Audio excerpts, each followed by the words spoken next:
श्रीपाद राजम शरणम प्रपद्ये अध्याय 44 स्वर्ण पीठिकापूर वर्णन. श्री भास्कर पंडितानं ज्या दिवशी आम्हाला त्यांचं आदरातिथ्य स्वीकारून घरी राहण्याचा आग्रह केला आणि श्रीपाद श्रीवल्लभांचं चरित्र ऐकवण्याची विनंती केली, आम्ही भास्कर पंडितांचा आग्रह मोडू शकलो नाही. रात्री त्यांच्याकडे वास्तव्य करून दुसऱ्या दिवशी स्नान संध्या आटोपून त्रिपुरांतकेश्वराच्या दर्शनाला गेलो. तिथं श्रीपाद श्रीवल्लभांच्या अत्यंत रसपूर्ण अशा चरित्राचं विवेचन झालं. वक्त्यानं आपल्या मधुर वाणीनं श्रोत्यांना मंत्रमुग्ध केलं होतं. श्रीपाद प्रभूंचं जन्मस्थान. हे श्रोते हो, श्रीपाद श्रीवल्लभ प्रत्यक्ष शिवस्वरूप आहेत. ते पीठिकापुरम गावी अंतर्धान पाहून काशी नगरीत अवतरित होत आणि गंगेचं स्नान करत. त्यांच्या पीठिकापुरम मध्ये अवतरित होण्यानं तेथील भूतपिशाच बाधेचं निर्मूलन झालं होतं. पीठिकापुरम मधील त्यांच्या जन्मस्थळाची भूमी चैतन्यमय झाली होती.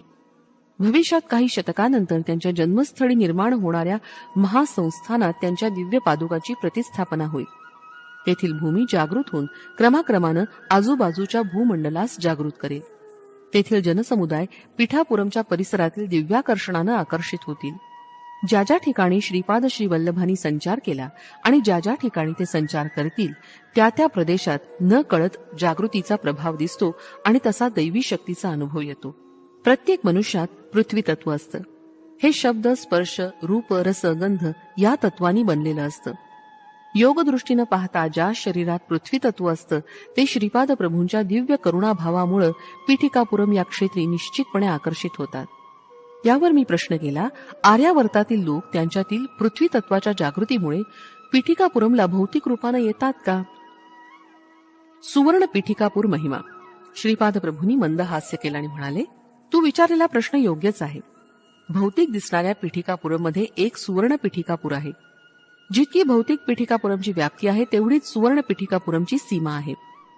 सुवर्ण पीठिकापूर केवळ चैतन्यानं निर्माण झालं आहे. वास्तविक पाहता साधकांमध्ये असलेल्या चैतन्याच्या संबंधित पदार्थ निर्माण होताना त्याला सुवर्ण पीठिकापुरात वास्तव्य करत असल्यासारखं वाटतं. या सुवर्ण पीठिकापुरातील चैतन्यामुळे हजारो दिव्य किरणांची आभा निर्माण होते. योगी तपस्वी महापुरुष या सुवर्ण पीठिकापुरात राहण्यासाठी उत्सुक असतात, परंतु हे दिव्य पुरुष आपल्या सामान्य दृष्टीला अगोचर असतात. सुवर्ण पीठिकापूर केवळ योगचक्षु, ज्ञानचक्षु असलेल्या साधकांनाच गोचर असतं. काशीतील पंचकोश यात्रा विशेष. सुवर्ण पीठिकापुराप्रमाणे सुवर्ण काशी नावाचं एक दिव्य क्षेत्र आहे. ते भौतिक काशीच्या विस्तारा एवढंच आहे. सुवर्ण काशी चैतन्यमय पदार्थांनी निर्मित आहे. काशी यात्राम गमिष्यामी तत्रैव निवासाम्यहम इति ब्रुवाण सततम काशीवास फलम लभेत, असं शास्त्रवचन आहे. मी काशीला जात आहे आणि तिथंच राहण्याचा विचार करत आहे असं सतत म्हणणाऱ्या लोकांना सुद्धा काशीवासाचं फल प्राप्त होतं. सुवर्ण काशीत निवास करण्यासाठी आणि काशी विश्वेश्वराच्या दर्शनासाठी प्रत्येकानं त्याचं निरंतर मोठ्या श्रद्धाभावानं चिंतन केलं पाहिजे. तुझ्या अन्नमय कोशाच्या संबंधित एक भौतिक पीठिकापूर येथे आहे, तसंच एक भौतिक काशी सुद्धा आहे. प्राणमय कोशाच्या संबंधित एक भौतिक पीठिकापूर इथं आहे, तसंच भौतिक प्राणमय काशी सुद्धा आहे.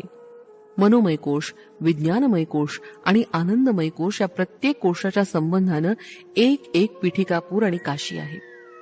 या आनंदमय पीठिकापुरमला सुवर्ण पीठिकापूर असं म्हणतात. तसंच या आनंदमय काशीला सुवर्ण काशी असं म्हणतात.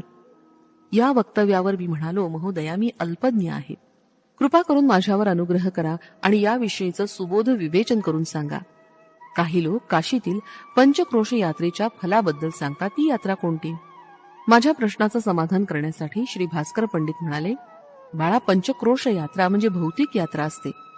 वास्तविक पाहता आपण करायची असते ती यात्रा अन्नमय, प्राणमय, मनोमय, विज्ञानमय आणि आनंदमय कोश म्हणवली जाणारी ही पंचक्रोश यात्रा ही आपण चैतन्य रूपानंच करायची असते.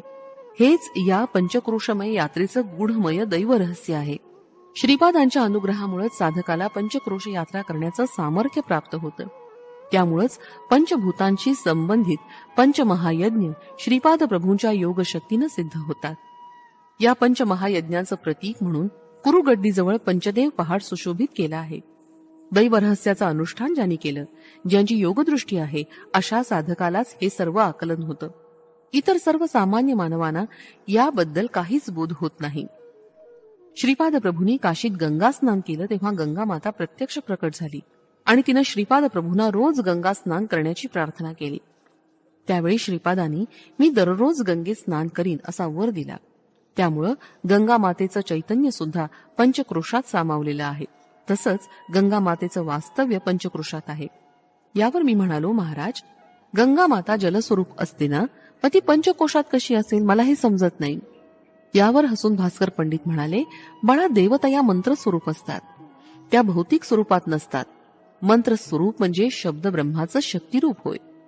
गंगा माता ही शक्ती देवता आहे, चैतन्य स्वरूप असलेली ही देवता असा याचा अर्थ आहे. ही भौतिक स्वरूपातील गंगा नदी ही तादात्म्य स्थितीतील अभिमान देवता आणि चैतन्य स्वरूपातील देवता आहे. त्याचप्रमाणे सूर्य देवता म्हणजे चैतन्य स्वरूप, जे सृष्टीत दिसतात ते सूर्य खगोलात तादात्म्य स्थितीतील चैतन्य रूप देवता असतात. हे धर्मसूक्ष्म गूढ असलेलं दिव्य रहस्य तुला आता चांगलं समजलं असेल.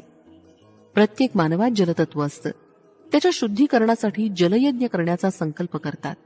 त्यासाठी ते दररोज काशीतील गंगा स्नानास जातात. या योग प्रक्रियेमुळे भौतिक रूपात असलेल्या जलवासनेला पवित्रता येते.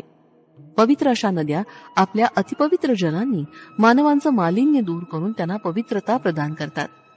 गंगा, गोदावरी यासारख्या महानद्या पापी मानवांनी केलेल्या त्यांच्यातील स्नानानं अपवित्र होतात.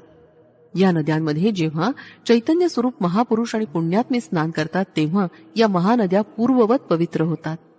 जलयज्ञ करण्याचा अर्थ म्हणजे जीवराशींच्या शरीरात जलस्वरूप आणि जलतत्वांचं शुद्धीकरण असतं. श्रीपाद श्रीवल्लभ सार्वभौम आहेत. केवळ एका आदेशानं कोट्यानी कोटी ब्रह्मांडाची रचना, रक्षण आणि विलय करणारे असे महान त्रिमूर्ती स्वरूप दत्तप्रभूच आहेत. त्रेतायुगात भारद्वाज मुनींना दिलेल्या वचनानुसार भारद्वाज गोत्रातील सावित्री काठक महायज्ञ केलेल्या पुण्यस्थळी म्हणजेच पिठिकापुरम या गावी श्रीपाद प्रभूंनी अवतार घेतला. त्यांच्या अवताराचं प्रयोजन महायोग्यांना, महासिद्धांना, महापुरुषांना अनुग्रहित करून त्यांच्या करवी धर्माचा उद्धार करायचा आहे. त्यांनी या अवतारानंतर नरसिंह सरस्वती नामरूपानं अवतार घेणार असल्याचं सांगितलं. या दिव्य वचनावर जे कोणी अविश्वास दाखवतील त्यांना आणि श्रीपाद प्रभूंच्या अवताराची जे अवहेलना करतील त्यांना पिशाच योनी प्राप्त होईल. ते बलहीन आणि अत्यंत हीन दीन अवस्थेत प्राप्त होऊन नरक यातना भोगतील. अशा पापी व्यक्तींना गाणगापूर इथं श्री नृसिंह सरस्वती स्वामींच्या अवतारात विमुक्ती मिळेल असं श्रीपादांनी सांगितलं आहे. तू लिहित असलेला श्रीपाद श्रीवल्लभ यांचा चरित्रामृत ग्रंथ अक्षरशः अक्षरसत्य ग्रंथ आहे. हा ग्रंथ सर्व भाषांमध्ये अनुवादिला जाईल. या महान ग्रंथाचं कोणत्याही भाषेत पारायण केलं असता त्याचं विशिष्ट फळ प्रत्येकालाच मिळेल. याचं भाषांतर करणाऱ्याची योग्यता असणाऱ्यांची निवड ते स्वतःच करतील. या ग्रंथाचा अनुवाद करणारे आणि अनुवाद करण्यास सहाय्य करणारे संबंधित यांच्यावरही महाराजांची विशेष कृपा होईल. हा ग्रंथ पुण्य मंदिरात ठेवून त्यांची पूजा केल्यास त्यांना कृपालाभ होईल. या ग्रंथ पारायणानं कलियुगात सर्व शुभ गोष्टी घडतील असं महाप्रभू म्हणाले. तुझं हे ग्रंथलेखनाचं काम श्रीचरण तुझ्याकडून पूर्ण करून घेतील. त्यावर मी म्हणालो, महाराज, तुम्ही सांगितलेलं सर्व योग्यच आहे, पण मी पंडित मुळीच नाही. शिवाय वेद वेदांताचे ज्ञानाविषयी मी अनभिज्ञ आहे. या अल्पज्ञाकडून आपण केवढं महत्कार्य करून घेत आहात याचं मला आश्चर्य वाटतं आणि आनंदही होतो. यावर भास्कर पंडित म्हणाले, खरं तर असं दत्तविधानच आहे की निषिद्ध पदार्थांना रोग बळावतात. परंतु आश्चर्य असं की अद्भुत अशी महत् कार्य काही न येणाऱ्या सामान्य व्यक्तीकडून करून घेण्याचा श्रीपाद प्रभूंचा नित्य विनोदी स्वभाव आहे. हे त्यांच्या दिव्य शक्तीचंच निदर्शन आहे. एके दिवशी एक संन्यासी पिठिकापुरम मधील कुक्कुटेश्वर मंदिरात आले. त्यावेळी श्रीपाद श्रीवल्लभ बाल अवस्थेत होते. श्री नरसिंह वर्मा महाशय आणि श्री व्यंकटप्पय्या श्रेष्ठी महाशय बालक श्रीपाद श्रीवल्लभांना घेऊन घोडागाडीतून कुक्कुटेश्वराच्या मंदिरात आले. त्यावेळी ते संन्यासी स्वयंभू दत्त मंदिरात ध्यान अवस्थेत बसले होते. त्यांना पाहून श्रीपाद श्रेष्ठींना म्हणाले, या साधूला मंदिरात का येऊ दिलं? नरसिंह वर्मा श्रीपादांना हलकेच म्हणाले, अरे बाळा, ते संन्यासी आहेत, त्यांना राग आल्यास आपणास ते शाप देतील.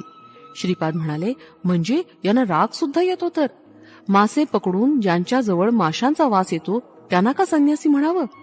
तितक्यात त्या संन्याशानं डोळे उघडले. त्यांच्याजवळ माशांचा वास येत होता. ते त्या संन्याशांना समजलं. ते खरेखुरे संन्यासी होते. त्यांनी श्रीपादांकडे पाहिलं. त्यांना मत्स्य अवतारातील श्री विष्णूंची आठवण झाली. तेव्हा श्रीपाद म्हणाले, तुमच्या कमंडलूत सुद्धा छोटे छोटे मासे आहेत, तुम्हीच पहा. संन्याशावर विशेष अनुग्रह. संन्याशाला कमंडलूत मासे पाहून खूप आश्चर्य वाटलं. श्रीपाद त्या संन्याशाकडे तीव्र नजरेनं पाहत होते. तितक्यात ते संन्यासी अंतर्मुख झाले. त्यांना योगदृष्टी प्राप्त होऊन त्यांच्या शरीरातील रक्तनलिकेतील विभिन्न द्रवातील लहान लहान थेंब मत्स्याकार असल्याचं त्यांना जाणवलं. ते थेंब विविध प्रकारच्या अनुभूतीचं प्रदर्शन करत होते. एक एक थेंब जणू काही एका एका वासनेचं रूप घेऊन माशांच्या आकारात तरळत होता. आहा, मत्स्यावतार प्रक्रिया म्हणतात ती हीच काय, असं आश्चर्यचकित होऊन ते संन्यासी ओरडले. या सूक्ष्म थेंबाविषयी ज्ञान प्राप्त झाल्यास प्रपंचातील सर्व वासनांवर नियंत्रण ठेवता येणं शक्य असल्याचं त्या संन्याशाला कळालं. संन्यासी बहिर्मुख झाले. त्यांनी मंद हास्य करीत श्रीपादांच्या मुखाकडे मोठ्या श्रद्धाभावानं पाहिलं. श्रीपादांनी सुद्धा मंद हास्य करत त्यांच्याकडे पाहिलं. संन्यासी श्रीपादांच्या चरणकमलावर नतमस्तक झाले. श्रीपादांनी मोठ्या प्रेमभरानं आपला हात त्या संन्याशाच्या मस्तकावर ठेवून त्यांच्यावर अनुग्रह केला. त्या स्पर्शानं त्या संन्याशाच्या शरीरातील माशाचा वास लुप्त झाला आणि त्या जागी दैवी सुगंध येऊ लागला. त्यावेळी त्या संन्याशास पराशर मुनींनी आपल्या कृपादृष्टीनं मत्स्यगंधीच्या शरीरास येणारा माशांचा दुर्गंध नष्ट करून त्या ठिकाणी सुगंध प्रस्थापित केल्याच्या घटनेची स्मृती झाली. याचप्रमाणे पतिव्रता मातलीच्या शरीरातून सुगंध येत असे म्हणून तिला सुवासिनी असं म्हणत. ज्याप्रमाणे शरीरातील अनुभूती सुवासात परिवर्तित होतात त्याप्रमाणे भौतिक शरीरात सुद्धा बदल होऊन सुवासाची अनुभूती येते, असा श्रीपाद प्रभूंनी त्या संन्याशाला मौदबोध केला. यानंतर श्रीपाद म्हणाले, अरे बाबा, तुला मत्स्य अवताराबद्दल कळालं. दैवी प्रकृती आणि असुरी प्रकृती यांना कुर्मावताराचा आधार आहे. मंदार पर्वताला कुर्मावर प्रस्थापित करून देवदानवांनी समुद्रमंथन केलं होतं. तू अंतर्मुख होऊन कासव ज्याप्रमाणे संकटाचे समयी आपली इंद्रिय आत ओढून घेऊन ती नियंत्रणात ठेवतो, त्याचप्रमाणे तू आपल्या ज्ञानेंद्रियांना आणि कर्मेंद्रियांना आपल्या स्वाधीन ठेवल्यास मोठा योगी होशील. असं न केल्यास बहिर्मुख होऊन सर्व दुर्गुणांनी युक्त होऊन राक्षस होशील. तू बहिर्मुख झाल्या क्षणीच कोणीतरी तुला मारून टाकेल. तुला जीवन हवं असल्यास तू अंतर्मुख होऊन योगाभ्यास कर. असं केल्यास तुझी सर्व बंधनातून सुटका होईल. श्रीपाद श्रीवल्लभांचा जय जयकार असो. फलश्रुती उज्ज्वल भविष्यासाठी.